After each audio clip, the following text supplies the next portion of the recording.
Ryan, kumusta na ang panahon dyan? Maulan na ba sa Bicol? Yes, Bernard, magandang tanghali. Simula nga kagabi ay naramdaman na itong pagbuhos ng ulan dito sa Bicol region na may kasama na itong paminsan-minsan ay malalakas na hangin. Ngayon, Bernard, nakikita natin, tumila ngayon yung ulan pero kani-kanina lang ay malakas yung buhos ng ulan dito sa aking posisyon, Bernard. Hindi na pinapayagang maglayag ng Philippine Coast Guard Bicol at Philippine Ports Authority ang mga sasakyang pandagat sa mga pantalang sakop ng rehiyon dahil sa sama ng panahon. Dahil dito nakapagtala na ng 1,245 na stranded passengers sa mga pantala ng Castilla, Matnog, Bintac, Mobo at Biduran. Mayroon ding 474 stranded rolling cargos at 6 na ro-ro vessel na pansamantalang hininto ang operasyon. Naka-full alert status na ang buong pwersa ng Philippine Coast Guard Bicol upang rumisponde sa posibleng sakuna na maidudulot ng bagyong Uwan. Naghahanda na ang Department of Social Welfare and Development o DSWD Bicol at ang mga local government units sa rehiyon para sa prepositioning ng mga relief packs. Na-preposition na ng DSWD ang 2,200 ready-to-eat food boxes sa mga major ports gaya ng Matnog, Pilar, Biduran at Legazpi City. Nakapagpadala na rin ng 1,000 family food packs sa LGU Goa at 1,000 sa LGU Tigaon.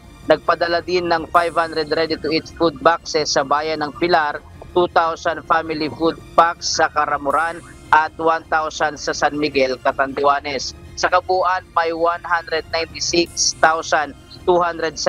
family food packs at 3 million pesos na standby funds ang ahensya na handang ipamahagi. Mayroon ding itong 3,004 hygiene kits, 3,877 kitchen kits, 1,007 sleeping kits, 7,722 family kits at 20,319 na non-food items. Sa kabuuan, ang standby funds at stockpile ng DSWD Region 5 ay nasa 75,858,871.41 centavos. Sa kasalukuyan, isinasagawa na ang preemptive evacuation sa mga bayan ng Albay, habang forced evacuation naman ang isinasagawa ng probinsya ng Camarines Sur. Nakahanda na rin ang mga PNP personnel sa Region 5 upang tumulong sa mga evacuation efforts, lalong-lalo na sa mga lugar na madalas bahain at landslide prone area. Samantala, mano-mano nang nag-iikot ang ilang tauhan ng Albay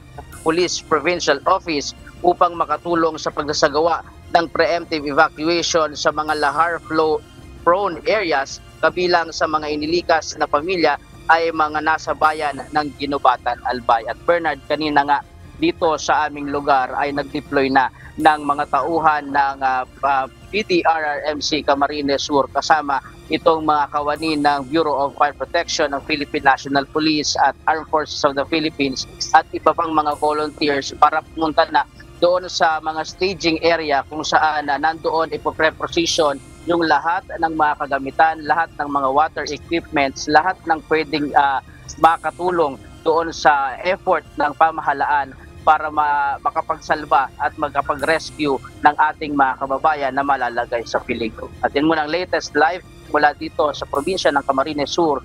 Balik sa iyo, Bernard. Maraming salamat, Ryan Salatandol, live mula sa Pili, Camarines Sur.